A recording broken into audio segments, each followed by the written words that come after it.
Wabarakatuh. Salam sejahtera untuk kita semua. Om Swastiastu, Namo Buddhaya. Salam kebajikan, Rahayu. Salam Pancasila, Merdeka. Saudara-saudara sekalian, seluruh rakyat Indonesia yang saya cintai dan banggakan dimanapun kalian berada. Puji syukur kehadirat Allah Subhanahu wa Ta'ala atas rahmat dan karunia-Nya yang diberikan kepada kita semua.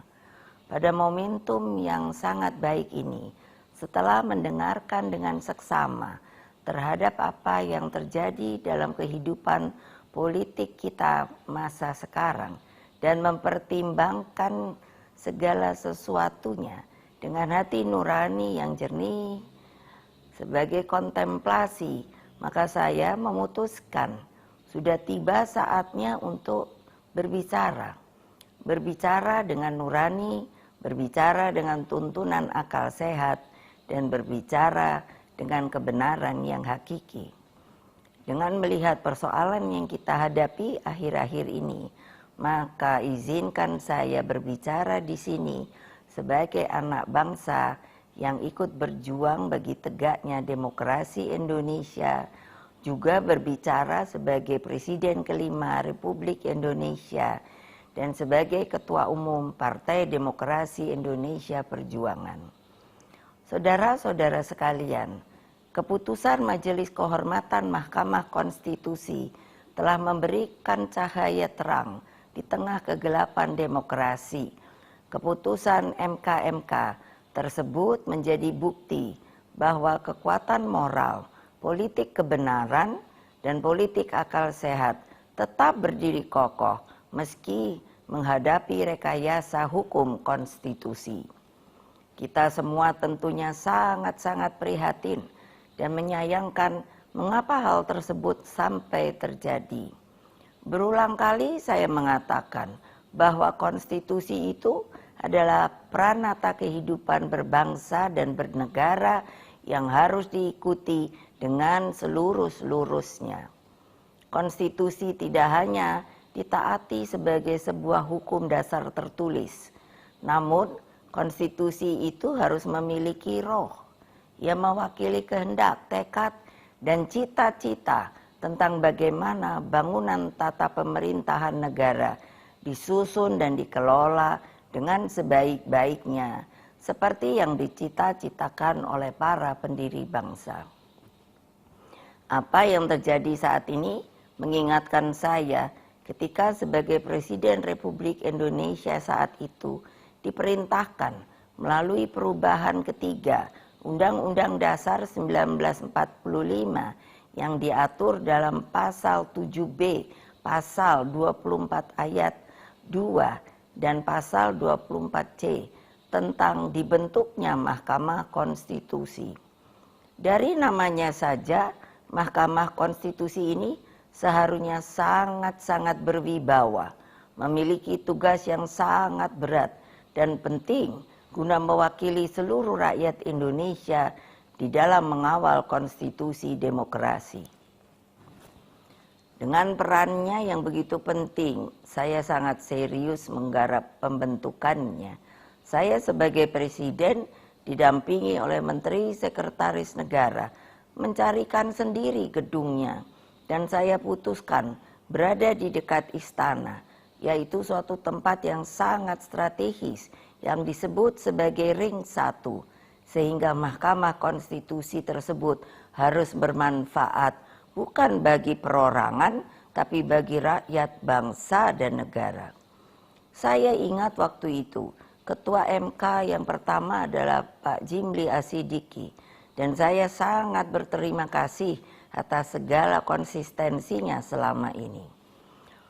Saudara-saudara sekalian, seluruh rakyat Indonesia yang saya cintai dan banggakan, dengan seluruh suasana kebatinan terkait pembentukan MK ini, apa yang menjadi kehendak rakyat melalui reformasi adalah suatu perlawanan terhadap watak dan kultur pemerintahan yang pada waktu itu memang sangat otoriter.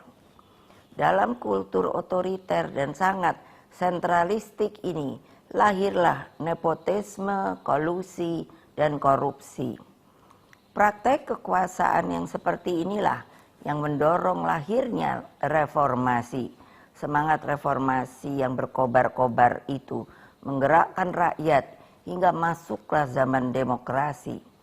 Bukan sebuah proses yang mudah, bukan yang indah, karena pada waktu itu sampai saat ini kita masih seharusnya mengenang dengan perasaan hati yang begitu sedih atas pengorbanan rakyat dan mahasiswa melalui peristiwa Kuda Tuli, peristiwa Trisakti, peristiwa Semanggi, hingga berbagai peristiwa penculikan para aktivis, bagian dari rakyat, dan lain-lain. Mereka banyak saksi-saksi hidup yang sampai hari ini berdiam diri. Semua menjadi wajah gelap demokrasi. Praktek kekuasaan yang otoriter itulah yang telah kita koreksi. Maka melalui reformasi janganlah lupa lahirlah demokratisasi melalui pelaksanaan pemilu presiden dan wakil presiden secara langsung dan terbatas, serta undang-undang tentang pemerintahan yang bebas dari nepotisme, kolusi, dan korupsi. Apa yang terjadi di Mahkamah Konstitusi akhir-akhir ini telah menyadarkan kita semua bahwa berbagai manipulasi hukum kembali terjadi. Itu semua akibat praktek kekuasaan yang telah mengabaikan kebenaran hakiki politik atas dasar nurani.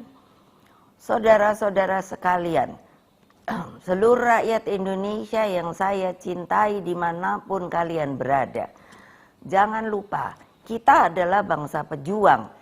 Kita bangsa yang mampu mengatasi berbagai cobaan sejarah. Karena itulah dalam situasi seperti ini, mari kita kawal pemilu 2024 dengan nurani dan sepenuh hati. Kita jadikan pemilu 2024 sebagai momentum untuk mendapatkan pemimpin terbaik yang benar-benar mewakili seluruh kehendak rakyat Indonesia, mengayomi agar Indonesia menjadi bangsa hebat, unggul, dan berdiri di atas kaki sendiri. Rekayasa hukum tidak boleh terjadi lagi. Hukum harus menjadi alat yang menghadirkan kebenaran. Hukum harus menjadi alat mewujudkan keadilan. Hukum harus menjadi alat mengayomi seluruh bangsa dan negara Indonesia. Dengan keadilan inilah kemakmuran pasti akan bisa diwujudkan. Karena itulah terus genggam erat semangat reformasi itu. Jangan lupa terus kawal demokrasi berdasarkan nurani. Jangan takut untuk bersuara, jangan takut untuk berpendapat, selama segala sesuatunya tetap berakar pada kehendak hati rakyat. Terus kawal dan tegakkan demokrasi. Itulah kewajiban kita sebagai warga bangsa dan bahkan menjadi keharusan setiap anak negeri dan bangsa agar tidak terjadi kesewenang-wenangan. Sebab kedaulatan rakyat harus terus kita junjung tinggi. Pemilu yang demokratis, yang jujur, adil, langsung, umum, bebas, dan rahasia harus dijalankan tanpa ada kecuali. Rakyat jangan diintimidasi seperti dulu lagi. Jangan biarkan kecurangan pemilu yang akhir ini terlihat sudah mulai akan terjadi lagi. Gunakan hak pilihmu dengan tuntunan nurani. Semoga Allah yang Maha Kuasa meridui perjuangan kita. Merdeka, merdeka, merdeka. Terima kasih. Wassalamualaikum warahmatullahi wabarakatuh. Om Santi, Santi, Santi Om Rahayu.